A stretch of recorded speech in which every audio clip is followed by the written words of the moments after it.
El 27 de julio de 1890 se oyó un disparo cerca del pueblo francés de Auvers-sur-Oise. Era el sonido del suicidio, el último acto desesperado de un hombre enfermo. Su nombre era Vincent Van Gogh. 2 días después, una vida de lucha llegó a su fin.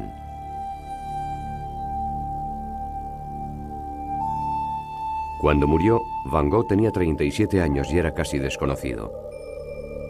Solo había vendido uno de sus cuadros. Había sufrido la soledad, la persecución y finalmente la locura que le condujo al suicidio. Pero su muerte también marcó el comienzo de la leyenda. Pasó poco tiempo antes de que la genialidad de Van Gogh fuera reconocida. A principios del siglo XX, sus cuadros obtuvieron el reconocimiento de obras maestras y se dio a conocer la triste historia de su vida. La anécdota de cómo se cortó su propia oreja está entre las más citadas de la historia del arte. Pero la vida de Vincent Van Gogh no sería tan atractiva de no ser por la calidad de su arte, toda ella generada en los pocos años anteriores a su desaparición. Sus obras se encuentran ahora entre las imágenes más conocidas del arte occidental y su valor económico alcanza las decenas de millones. Y esa es solo una forma de medir los impresionantes logros de Vincent Van Gogh. Van Gogh revolucionó las concepciones del arte con sus pinceladas gruesas y sus espirales.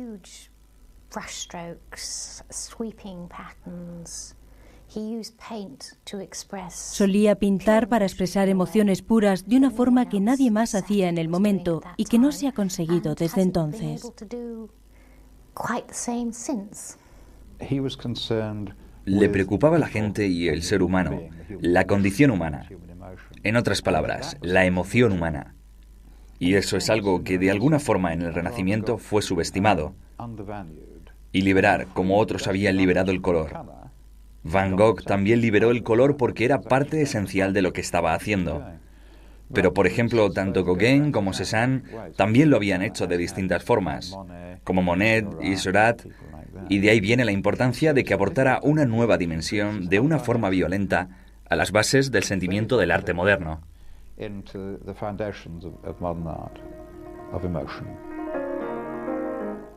Van Gogh nació el 30 de marzo de 1853 en el pueblo holandés de Groot-Zundert. Era el hijo mayor de un pastor protestante. Un chico tranquilo e introvertido que disfrutaba dibujando los paisajes de su entorno. A los 16 años comenzó su carrera artística. No como artista, sino como aprendiz de un marchante de arte.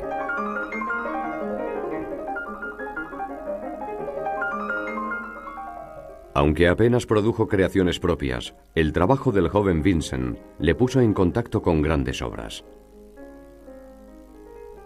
En los Países Bajos admiró a los maestros holandeses, Rembrandt y Holst. En Londres desarrolló un gusto por John Constable.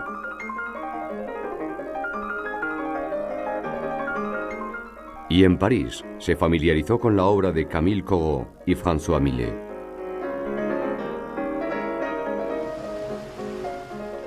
Cuando trabajó en Londres se enamoró de la hija de su casera.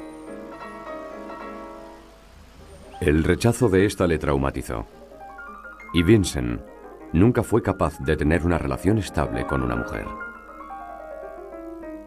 También tenía problemas en el trabajo. En marzo de 1876 le despidieron de la sucursal parisina de Goupil's por haberle dicho a sus superiores lo que pensaba del negocio del arte. En los 3 años siguientes, Van Gogh fue profesor en Inglaterra. Comenzó la carrera de sacerdocio y pasó varios meses como evangelista en la desolada región minera de Bélgica, el Borinage. Pero esto también acabó en despido. Se dice que se tomó el mensaje cristiano de la caridad demasiado en serio, y sus superiores no tenían buena opinión de un predicador que iba vestido con harapos tras haber donado sus mejores ropas. Intentó con todas sus fuerzas seguir los pasos de su padre en la vida religiosa y con el trabajo de misionero. Se involucró tanto que preocupó a sus superiores, que llegaron a pensar que era más peligroso que útil. Una de las razones por las que se enfadaron sus superiores fue porque se metió demasiado, se implicó demasiado con la gente. Les daba su dinero, sus ropas y todo lo que tenía. En su familia había artistas y él había demostrado tener talento desde pequeño. Su hermano Theo fue la influencia motriz que le guió y le introdujo en el arte de la época. Vincent tenía 26 años y carecía de ocupación. En el verano de 1879 tomó la decisión de ser artista. El resultado sería impresionante. Theo había sugerido que Van Gogh se hiciera artista, pero él rechazó la idea, aunque más tarde enfermó y en su convalecencia comenzó a seguir los consejos de Theo. Comenzó a dibujar y a pintar. Ahí fue cuando empezó. Transfirió su interés por los pobres y dejó de predicarles para pasar a pintarles y dibujarles.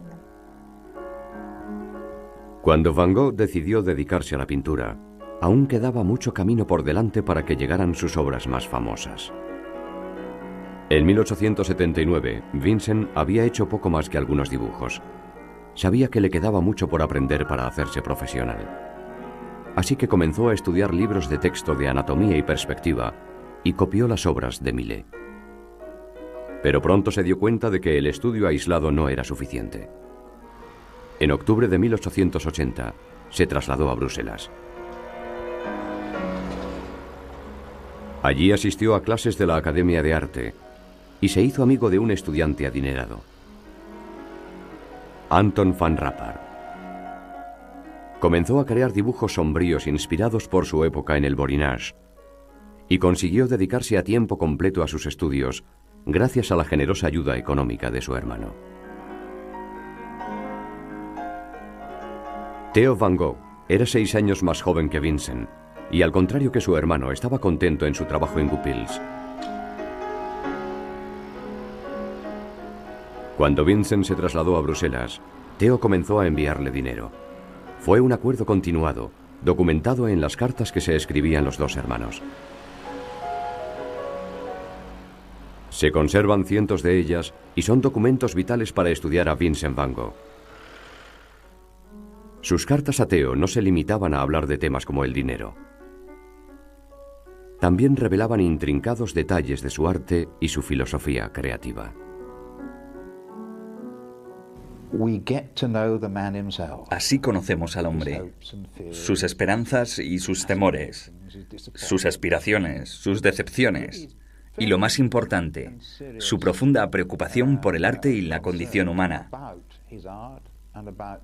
Era una persona seriamente preocupada y no superficial, de una impresionante profundidad intelectual y espiritual.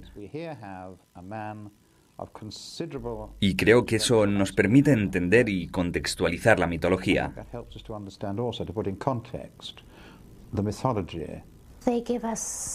Nos permiten entender sus pensamientos, ideas y creencias. Se las escribía a Theo, por lo que se expresaba muy directa y sinceramente. Tenemos gran cantidad de información sobre lo que sentía por la pintura y la vida en esas cartas. Las únicas pausas en la correspondencia entre Theo y Vincent datan de los periodos en los que vivieron juntos. En la primavera de 1881, ambos se encontraron en la nueva casa familiar de Etten. Pero pronto regresaron los problemas personales. Ese verano, Vincent se enamoró de su prima, pero se vio rechazado de nuevo. También estaba perdiendo su fe cristiana, un auténtico problema en la casa de un pastor. A finales de 1881, tras una discusión con su padre, el nómada Vincent volvió a trasladarse, esta vez a la capital, La Haya. Allí tomó la extraña decisión de convivir con una prostituta sin hogar llamada Xiang, a la que retrató en un cuadro llamado Dolor. Su sentido de la caridad cristiana no le había abandonado, pero Vincent se dio cuenta de que aquella relación estaba afectando a su capacidad de trabajo. Para su 30º cumpleaños, en marzo de 1883, Van Gogh ya sabía que tenía potencial. En La Haya trabajó junto al pintor de paisajes Anton Mauve y comenzó a trabajar con óleo.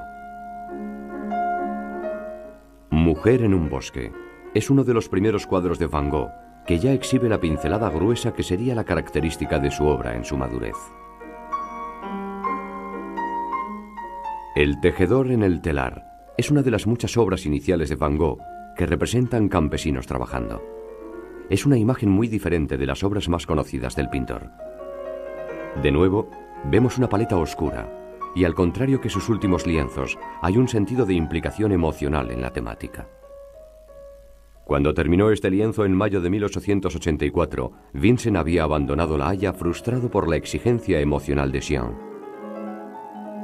Pronto regresó con su familia, que se había mudado al pueblo de Nyeuneen. En ocasiones, los padres de Van Gogh se desesperaron con su hijo mayor. Era difícil y antisocial, y realizaba sus comidas aparte, en el hogar familiar.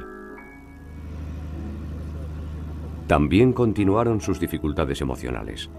En el verano de 1884, una mujer se enamoró del extraño artista.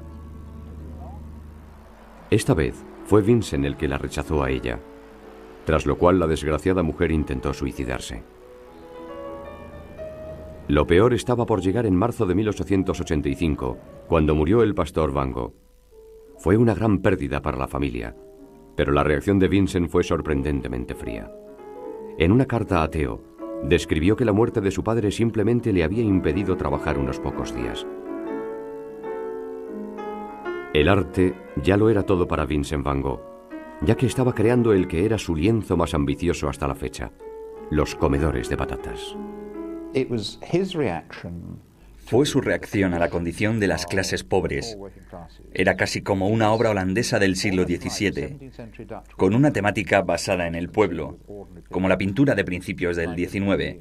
Gente como Courbet y Manet que se preocupaban por lo contemporáneo y lo ordinario, y también la escuela barbista de Minet. De hecho, hay bastantes conexiones que se pueden apreciar entre la obra de la escuela barbista de Minet y Corot y demás, y esas primeras obras de Van Gogh, Los comedores de patatas. Pero es la interpretación personal de Van Gogh y la reacción a las condiciones en las que se encontró él mismo trabajando en la misión de Voynich. Es por tanto sobre Van Gogh. Es sobre los comedores de patatas, pero creo que sobre todo trata de él mismo. Estaba expresando su interés por los campesinos, la clase trabajadora, los menos privilegiados, e intentaba retratarles de la forma más realista posible, a la manera de los anteriores pintores holandeses. Así que empleaba estos colores tan sombríos y oscuros, en parte porque eran los colores tradicionales del arte, pero también porque mostraban el ambiente de las casas de esos campesinos. Estaba intentando enfatizar su situación y su pobreza. Los comedores de patatas puede considerarse la culminación del desarrollo inicial de Van Gogh como pintor, pero él sabía que debía ir más allá. Exponerse a nuevas influencias, nuevas ideas, nuevas visiones. Sería un viaje corto y frenético que resultaría en una obra magistral y una vida atormentada. En noviembre de 1885, Van Gogh comenzó a sospechar que estaba perdiendo el tiempo. Ese mes dejó a su familia y a Holanda para siempre. En los siguientes 56 meses, creó su leyenda. Vincent llegó al puerto belga de Antwerp para estudiar en la Academia de Arte. Pero también buscó sus propias influencias. Antwerp era y sigue siendo el lugar de procedencia de muchas obras del pintor flamenco Peter Paul Rubens. Van Gogh estaba especialmente impresionado por el audaz manejo del color de Rubens, y podemos ver la influencia de Rubens en este retrato de una mujer que pintó poco después de su llegada a Antwerp. El nuevo entusiasmo de Van Gogh por el color también fue inspirado por un gran artista de su propio siglo. En sus cartas, Vincent describió su fascinación por un francés cuyas teorías sobre el color le impresionaron profundamente. Se trataba de uno de los grandes del romanticismo, Eugène Delacroix. El siglo XIX produjo toda una serie de teorías sobre el color. Algunas eran muy abstractas y académicas, y lo cierto es que se derivaban en dos corrientes. Una de ellas era óptica, se refería a la luz, lo que en parte se aplicaba a la pintura. Y entonces se supo que Delacroix y otros, y por ejemplo Seurat en términos prácticos, implantaron este divisionalismo en nuevas teorías del color o experimentos de exploración del color en términos del color pintado en contraposición a la luz.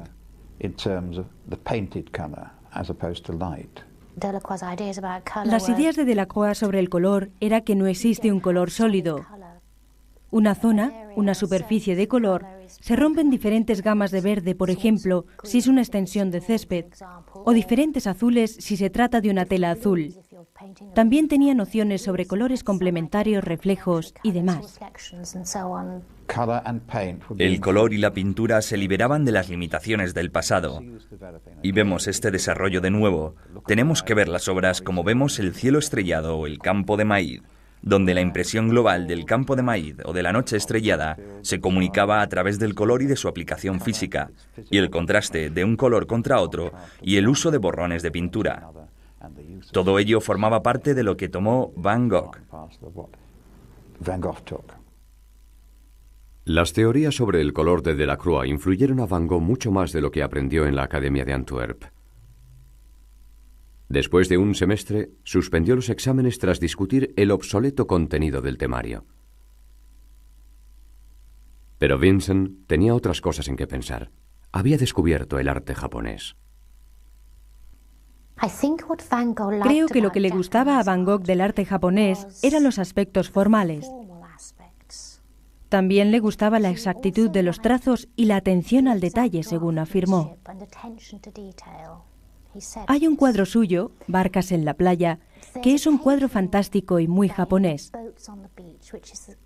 No por la temática, sino por el estilo. Emplea las diagonales, las áreas de color limitadas no necesariamente por un trazo definido. Un color está claramente diferenciado del otro, así que consta de distintos parches y el todo está muy bien unificado, además de la atención al detalle. Delinea con toda precisión los barcos de una forma increíblemente decorativa.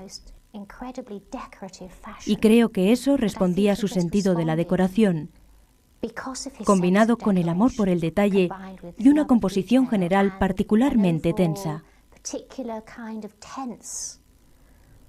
Es por eso que reaccionó tanto al arte japonés.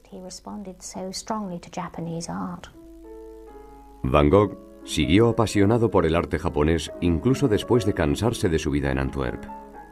En marzo de 1886, Theo van Gogh recibió un sorprendente mensaje en la sucursal parisina de Goupils, donde trabajaba.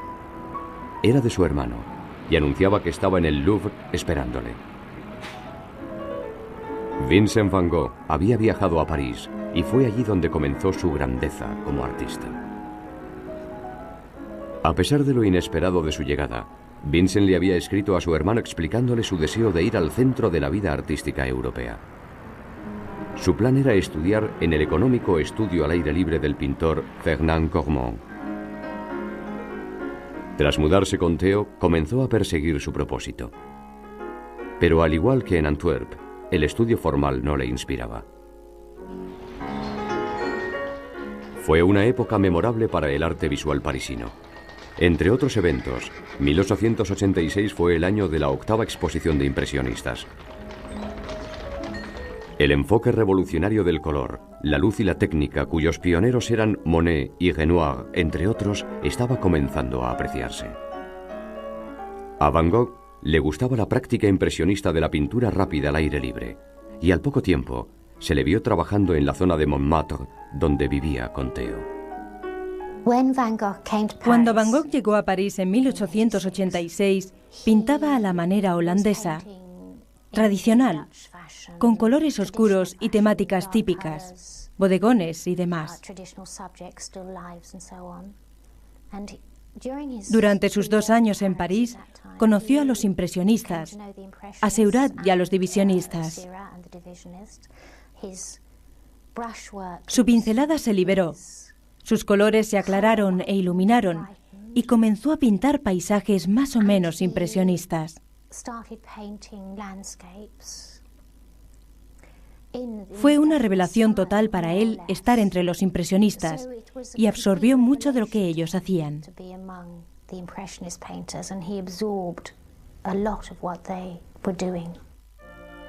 Pero la revolución del impresionismo estaba dando un gran paso adelante. La era del postimpresionismo ya estaba comenzando con la obra de pintores como Toulouse-Lautrec, Seurat y Signac. Van Gogh los conoció a todos. Sobre todo fue amigo de Signac y se interesó mucho por su técnica del puntillismo. Esta técnica, de la cual Seurat fue el pionero, y en el momento ya incluía al gran impresionista Camille Pissarro entre los que la practicaban. Pissarro también se hizo amigo de Van Gogh y podemos ver la influencia del puntillismo en gran parte de su obra parisina. La reexploración, el redescubrimiento del color a través de las teorías del color, la aplicación de la pintura, cómo vemos el divisionismo o puntillismo como Signac particularmente para Van Gogh, pero también Seurat como uno de los grandes. Ahí fue donde comenzó a hablar el color de una forma particular. La forma en la que el ojo percibe el color y se mezcla en ese espacio entre el lienzo y el ojo. Eso era lo que importaba. En mi opinión, básicamente el puntillismo hace referencia a pintar con puntos, y el divisionalismo es una teoría de puntillismo que consiste, por decirlo así, en que en vez de pintar una zona naranja, mezclando con rojo y amarillo en la paleta, lo que se hace es poner puntos rojos y amarillos entremezclados para que sea el ojo el que lo perciba como naranja en el espacio intermedio. Lienzos como este bodegón de 1887 revelan el entusiasmo de Van Gogh por el puntillismo. Pero al contrario que su amigo Pissarro, Vincent nunca dejó que esta técnica dominara toda su obra. Tenía demasiadas fuentes de inspiración aparte de esta. En París conoció a Paul Gauguin, una amistad que acabaría de forma desastrosa. Pero en 1886 y 1887, Van Gogh se dedicó a aprender de Gauguin el uso plano del color en sí. Podemos apreciarlo en sus copias de grabados japoneses, otra pasión que mantuvo durante su época parisina. En 1887, Vincent estaba absorbiendo influencias de un abrumador número de fuentes, pero su vida personal seguía siendo problemática. Era melancólico y temperamental, incluso con sus colegas artistas. Bebía mucho y su salud comenzó a resentirse. Su amado hermano también se sentía frustrado por convivir con un individuo tan problemático. A finales de 1887, Vincent se cansó de París. Pero su época en la capital francesa había sido de vital importancia para su arte. Si contemplamos este Comedores de patatas de 1885 y lo comparamos con este retrato de 1887 del proveedor Père Tanguy, es difícil creer que ambos sean del mismo pintor. Y lo mismo ocurre cuando vemos este autorretrato, pintado poco después de su llegada a París. Si viajamos 2 años en el tiempo, vemos que la evolución artística es notable. Podemos apreciar un cambio bastante rápido de cuadros muy oscuros, cuadros de mucha fuerza, pero lo que cambió fue el uso del color. Creo que si hay algo que desarrolló a raíz de su etapa parisina fue el color. Fue como si de repente se hubiera dado cuenta de que el color era importante, que el color era en sí mismo algo a través de lo cual se podían comunicar sentimientos, reacciones e impresiones.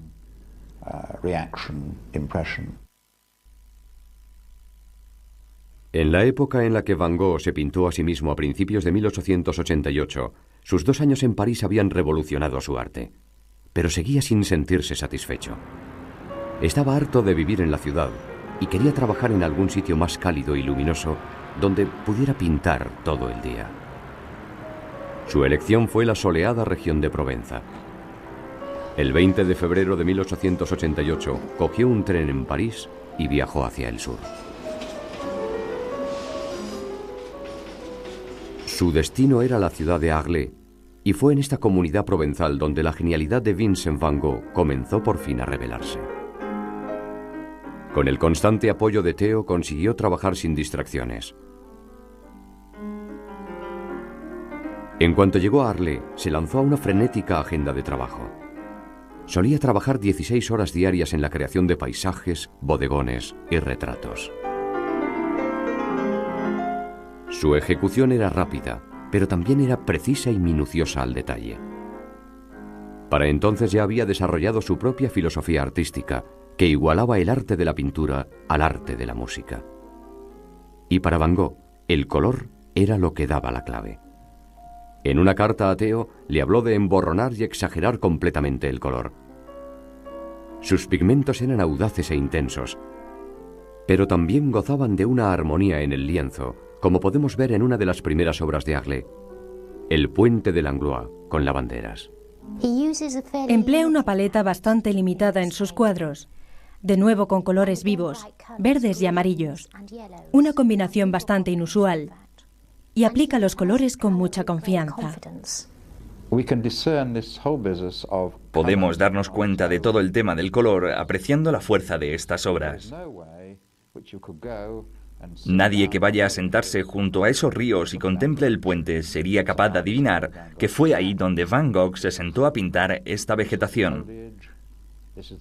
La forma en la que pintó este puente, así es como era el cielo en aquel momento, porque el color ya se ha deteriorado y la fuerza del puente es increíble, y es en parte por el dibujo que hay debajo que tiene mucha fuerza.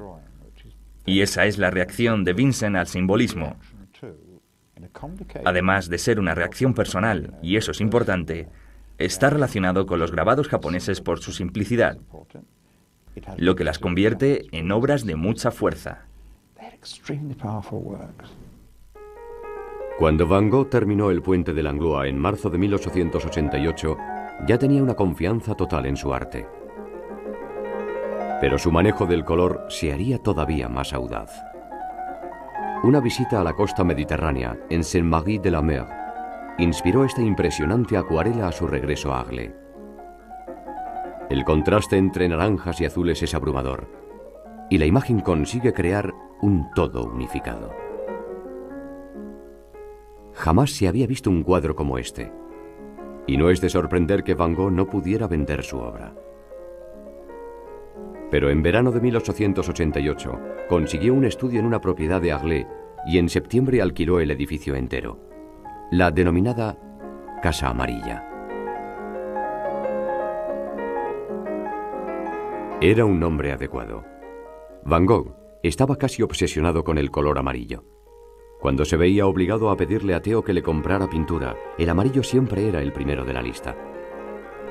Para Van Gogh, el amarillo tenía un significado espiritual y simbólico, y empleaba el color con abandono en sus retratos, en los soleados paisajes y en los bodegones.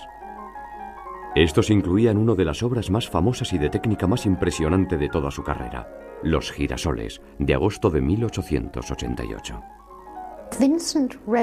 Vincent escribió a Theo diciéndole que estaba centrándose en el sol y la luz del sol. Suponemos que es por esto por lo que estaba obsesionado con el amarillo en todas sus gamas, como los que aparecen en los girasoles en la National Gallery. Le encantaba un color tan vibrante. En Los girasoles, que es un ejemplo especial, en la serie de Los girasoles de la que el mejor exponente se encuentra en la National Gallery de Londres, fue en contra de todos los criterios de pintura tradicional. Es todo amarillo, y aún así tenemos algo realmente tridimensional, o al menos la ilusión creada de 3 dimensiones. Aquí no hay perspectiva, no hay trucos de profundidad en el sentido tradicional. Es el uso del color y las variaciones del tono de un color, que es una especie de naranja, además de una calidad lineal. Y volvemos de nuevo a este dibujo. No teme utilizar un color oscuro, una indicación de una línea oscura para rodear o separar, y eso da profundidad. Recuerdo que durante mucho tiempo pensé que no se parecían a unos girasoles en absoluto, y luego me di cuenta de que son las flores en la etapa en la que se han quedado sin pétalos, mostrando todas las semillas del girasol. La textura de esas semillas es muy distinta de la textura de la maceta, que casi se puede tocar, que está coloreada con una superficie agradable y brillante, contra una superficie mate y luego contra la pared. Van Gogh creó una serie de estudios de girasoles, y esta versión puede contemplarse actualmente en la National Gallery de Londres, pero originalmente estuvo colgada en la pared del pintor. La creó para decorar un estudio comunal de la Casa Amarilla. Esto era la denominada colonia de artistas que Vincent quería establecer, el Estudio del Sur. Y su primer compañero de colonia fue Paul Gauguin. En esa época, Gauguin estaba trabajando en la costa de Bretaña y al principio se resistió a reunirse con su gran amigo en el sur. Pero cuando el generoso Theo accedió a pagarle una pensión además de la de su hermano, el compañero de profesión de Vincent accedió a viajar a Agde. Van Gogh estaba exultante. Vincent quería juntar a unos cuantos artistas para que cooperaran, como los primeros cristianos, según él. Quería que cualquiera acudiera a Provenza. Gauguin fue el único interesado. Ambos tenían mucho en común. Admiraban de antemano la obra del otro, y él pensó que podría aprender de Gauguin. Colocó a Gauguin en la posición del maestro o el profesor, lo que sorprendió bastante a Gauguin, que pensaba que Van Gogh era un artista de mucha fuerza, si bien no era un buen pintor. Van Gogh comenzó a modificar la forma física y el color de sus temas para comunicar ideas. Con este lienzo, frente al café nocturno, la intención del artista era comunicar una sensación de corrupción y la vida de los bajos fondos. En sus propias palabras, expresar las terribles pasiones de la humanidad mediante el rojo y el verde. El café nocturno también puede considerarse como parte del deseo del artista por capturar la naturaleza sublime de la noche misma.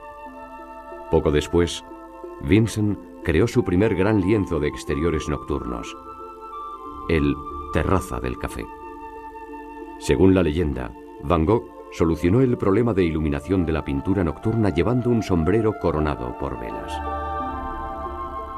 En septiembre de 1888 creó Noche Estrellada, una imagen cuyo significado espiritual sigue calando hoy en día.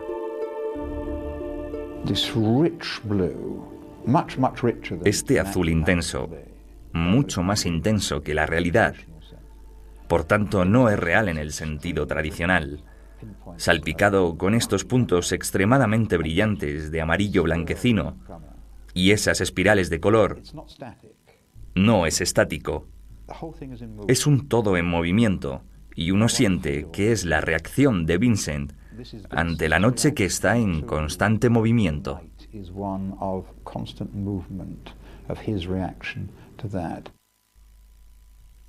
Este lienzo de septiembre de 1888 no sería el último de Van Gogh en representar una noche estrellada.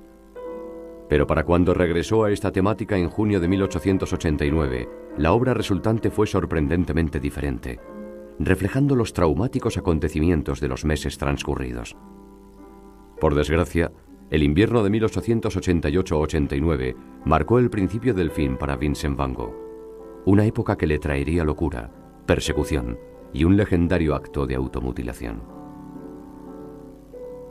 Y en otoño de 1888 todo parecía ir bien, a pesar de la constante incapacidad de Van Gogh de vender un cuadro. Estaba ansioso por la llegada de Gauguin, y la paz mental del artista se refleja en este cuadro de su habitación. En La habitación de Vincent, el artista dijo que quería comunicar una sensación de calma total, de descanso del cerebro o de la imaginación.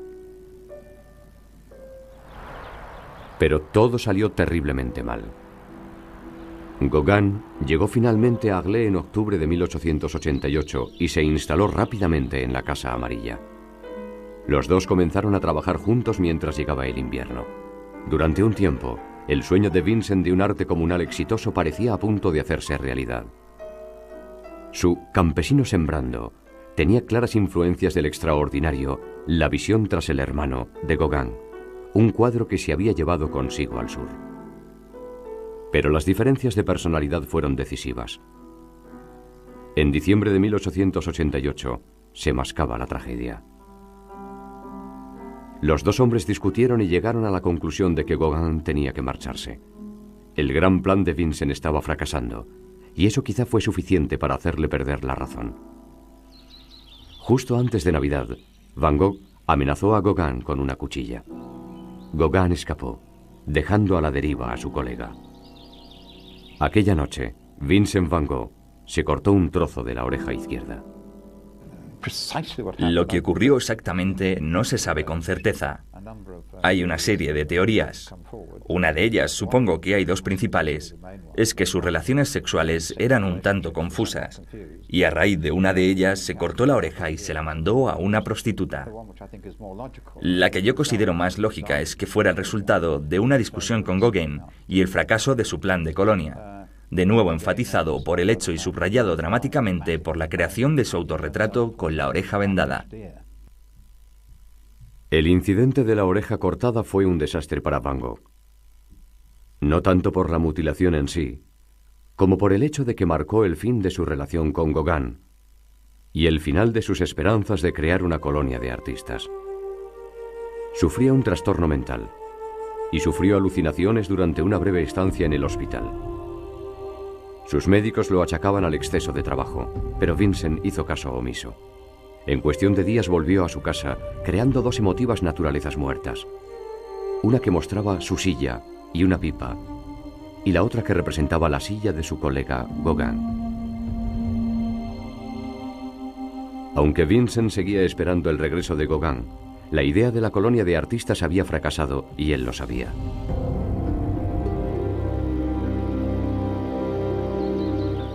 A principios de 1889, un desconocido artista holandés se hallaba solo en el sur de Francia.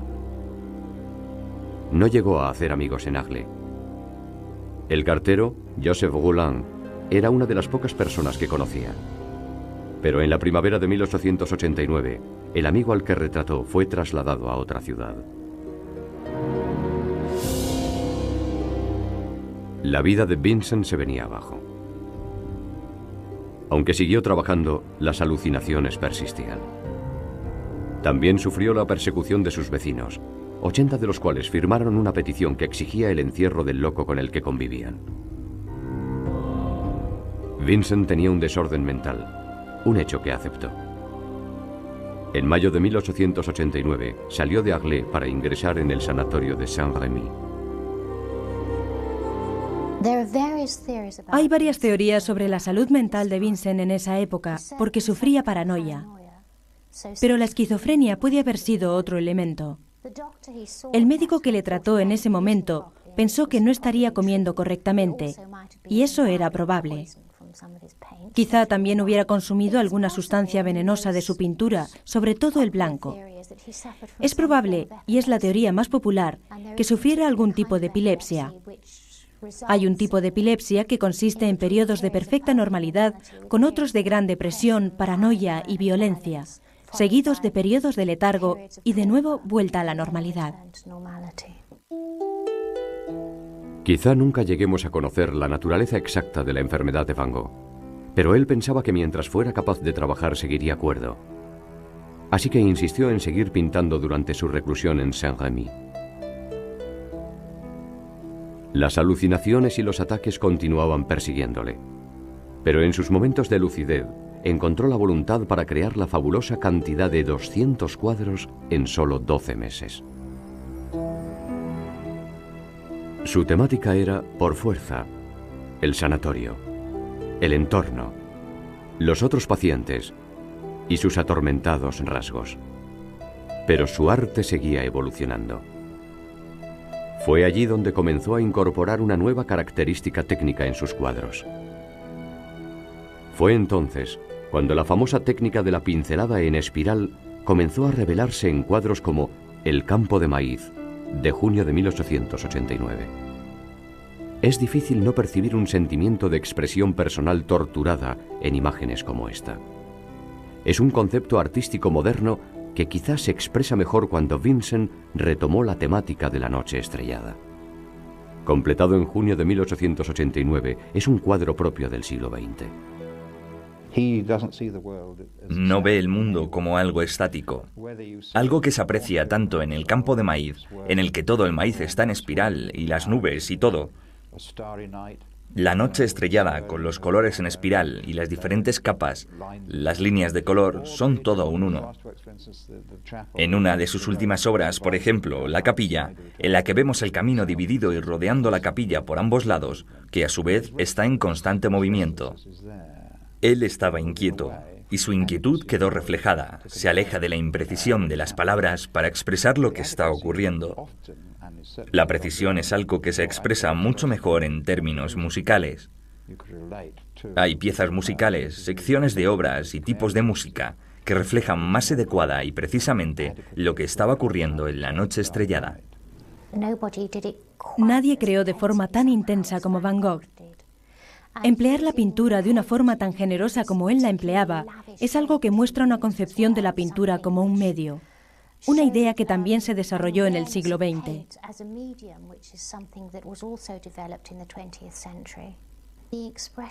El movimiento expresionista, por ejemplo, demostraba un profundo deseo de emplear la pincelada y expresar emociones de intensidad variable, queriendo liberarse de los sentimientos abrumadores.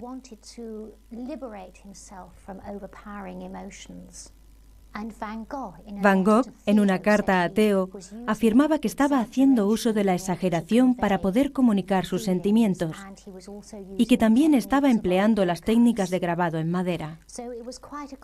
Así que fue una separación consciente del tipo de pintura al que estaba acostumbrado.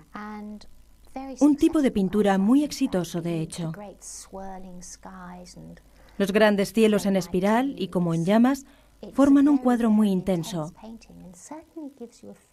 Lo cierto es que comunica la energía que puede contemplarse a veces en el firmamento.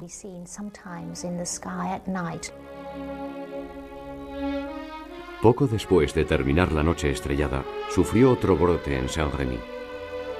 Durante el resto de 1889, soportó brotes seguidos de periodos de cordura, donde llegó a pintar imágenes como este autorretrato. Aquí podemos ver a un hombre hundido bajo el peso de la locura, un hombre cuya vida había sido un completo fracaso.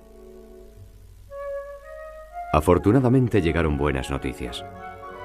A principios de 1890 apareció un artículo que alababa la obra de Van Gogh. Ese mismo mes, Theo informó a su hermano de la venta de su cuadro La Viña Roja por la suma de 400 francos.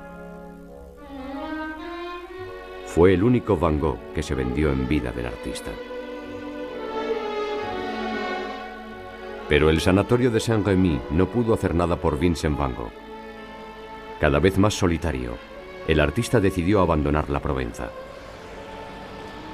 En mayo de 1890 llegó a Auvers-sur-Oise, un pueblo cercano a París, bajo la supervisión de Paul Ferdinand Gachet, un médico que también era amigo del viejo colega de Vincent, Pissarro.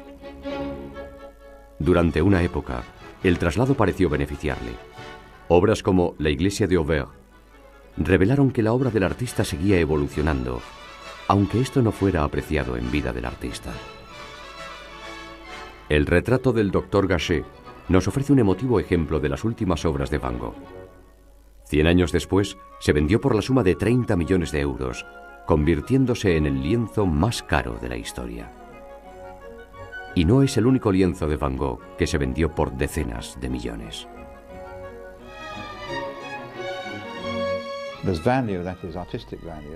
Está el valor artístico por un lado, el valor histórico por el otro, y el valor en un sentido puramente económico.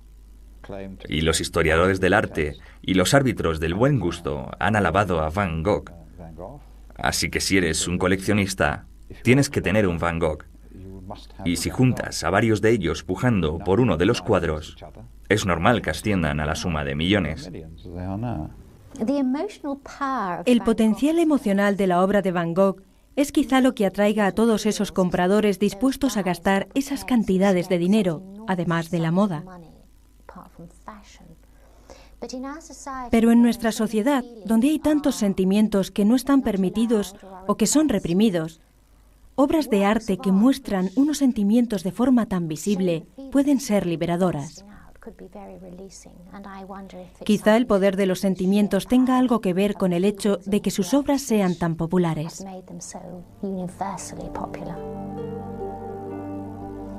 Quizá la tragedia definitiva para Vincent van Gogh fuera el hecho de que jamás llegó a saber el valor que alcanzaría su arte en el futuro. En julio de 1890, en Auvers-sur-Oise, el aún desconocido pintor cogió una pistola y se pegó un tiro. 2 días más tarde, con Theo a su lado, murió. Tras 37 años, por fin alcanzó la paz. Pero aún quedaba otra tragedia. 6 meses después, Theo también murió y fue enterrado junto al hombre que tan incansablemente había apoyado en vida. Quizá el mejor de todos los postimpresionistas, Vincent van Gogh. En mi opinión, era un gran artista. Siguió sus propios dictados, su propia intuición, que es lo que tiene que hacer un artista, y lo siguió hasta el final. Yo creo que el esplendor del siglo XX tiene 3 raíces en las figuras de Cézanne, Gauguin y Van Gogh. El entusiasmo, la humanidad, la preocupación por la condición humana de Van Gogh, lo cual lo llevó a crear algunas de sus mejores obras, siguió siendo una constante en movimientos posteriores como el expresionismo.